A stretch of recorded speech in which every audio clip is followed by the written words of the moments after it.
সংগঠনের শৃঙ্খলা ও আদর্শ পরিপন্থী কাজের অভিযোগে জাতীয় নাগরিক কমিটি নারায়ণগঞ্জের ফতুল্লা থানা কমিটির এক সদস্যকে বহিষ্কার করা হয়েছে।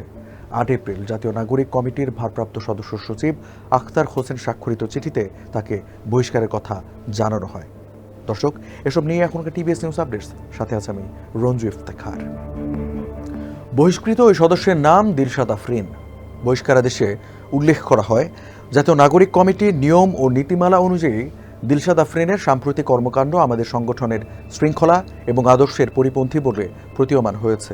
সব অভিযোগের ভিত্তিতে এবং সংগঠনের শৃঙ্খলা রক্ষার স্বার্থে তাকে আহ্বায়ক নাসির উদ্দিন পাটোয়ারি এবং সদস্য সচিব আখতার হোসেনের অনুরোধক্রমে জাতীয় নাগরিক কমিটি থেকে বহিষ্কার করার সিদ্ধান্ত হয়েছে।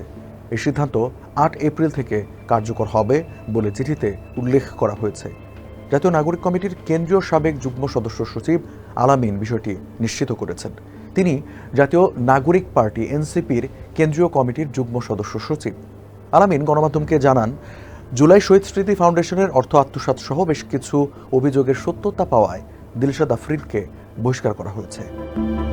আলামিন আরও বলেন, আফরিন জাতীয় নাগরিক কমিটির শহীদ আহত কল্যাণ সেলের কোনো দায়িত্বে ছিলেন না।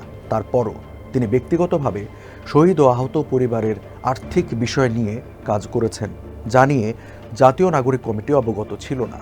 যদিও বহিষ্কারের বিষয়ে দিলশাদ আফরিন বলেন, আমাকে ফাঁসানো হয়েছে। দর্শক, এই ছিল এখনকার টিবিএস নিউজ আপডেটস। আরও সংবাদের বিশ্লেষণ জানতে টিবিএস এর সাথেই থাকুন।